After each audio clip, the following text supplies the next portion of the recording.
All right, back on exploring that foot a little bit deeper. We've talked about the plantar fascia underneath the bottom of the foot. If you didn't catch that video already, make sure we go back and watch that. Exploring, kind of messing with the toes with the tennis ball. Then I want to apply just a little bit more of deeper thought to that.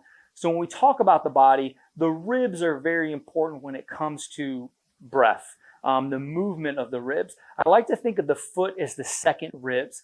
Kind of metaphorical, but I think there's a lot of value with that. When we say movement is life, that's very important, how we interact with the ground, staying moving. And I think that's kind of a cool way to look at the foot is the ribs. As we walk, as we breathe, as we move, them being able to fluctuate properly is very important. So using a tennis ball to kind of mess with that is an easy option when it comes to getting underneath the foot, pressing in, breathing around, breathing the foot around, and then kind of moving back and forth. We can time that with breathing. There's a lot of philosophical points that we can make with that athletes, I think, can connect with things, almost kind of bring you a little bit more into the movements, into the exercises, dial in intent a little bit more. And then when you think about the foot, I heard a long time ago that they related the foot to the hand. So if you were to take your hand right now and you were to make a fist as tight as possible, you feel that tension radiate up your forearm. You feel it radiate up into your tricep, up into your shoulder,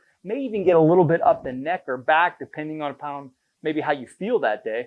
But they related that to the foot. And I thought that was very powerful, that if we have a lot of tension in our feet, think about how that carries upstream, how that carries into our calves. And we say, oh, I don't have movement in my ankle. I'm lacking, dorsiflexion in my ankle. What if that's stemming from tissue in the foot or up into the hamstring, up into the adductors, maybe even up into the foot?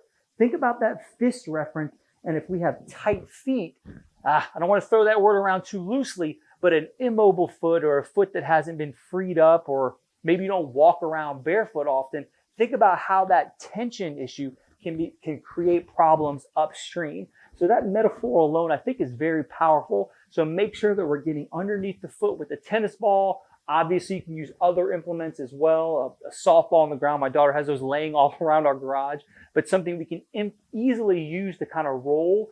Think soft to hard starting out. Remember, we don't want to scare tissue away. We want to ease into tissue, and broad to small. We want to make it as easy on the tissue as possible as you intervene with something. A good reference to that is if you ever went and got a massage and the second they dig into your stomach or your hip flexor, it's like, oh my God, that instant feeling. Think about that same reference with your foot. Free up the bottom of the foot, free up the toes. You'd be surprised what happens upstream. Peace.